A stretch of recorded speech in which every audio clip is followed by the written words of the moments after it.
तो विश्वंभर दुष्ट प्रवृत्तीचा माणूस आहे का, त्यामुळे त्याच्यावर भरोसा नाहीच आहे. पण आपण सगळे घरात आहोत, एकत्र आहोत, सुरक्षित आहोत.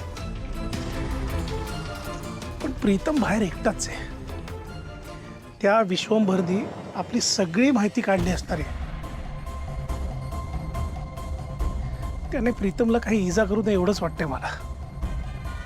नाही बघ, तुझ्या निर्णयाच्या विरोधात नाहीये मी, पण शेवटी बाप म्हणून काळजी वाटणारच ना. श्रीकांत, मी पण आई आहे.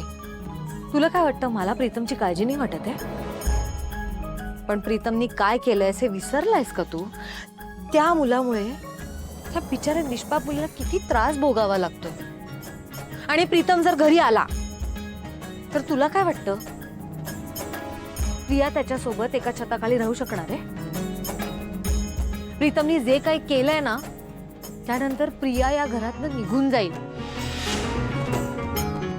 म्हणून मला प्रीतमला बाहेर काढावं लागलं. पण तू काळजी नको करूस.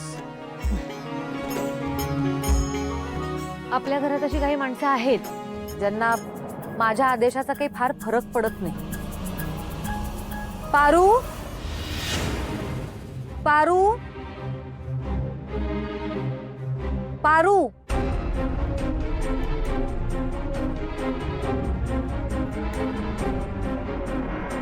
श्रीकांत, तुला जी काळजी वाटत होती ती पारूला सांग.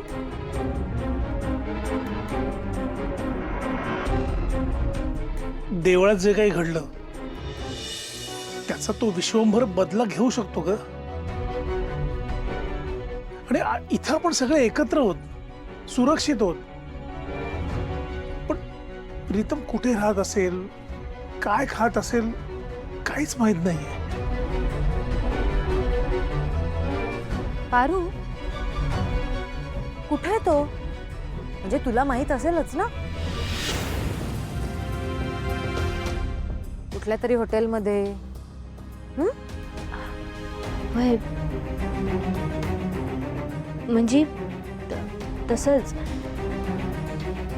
म्हणजे ठीक आहेत ते, म्हणजे असतील. तुम्ही नका काळजी करू, त्यांना काय बी नाही होणार. कुठल्या हॉटेलमध्ये आहे तो पारू? त्याला माझ्या घरात घ्यायचं नाही असं मी बजावलं होतं ना. तुमच्या घरात नाही घेतलं, आमच्या घरात घेतलं.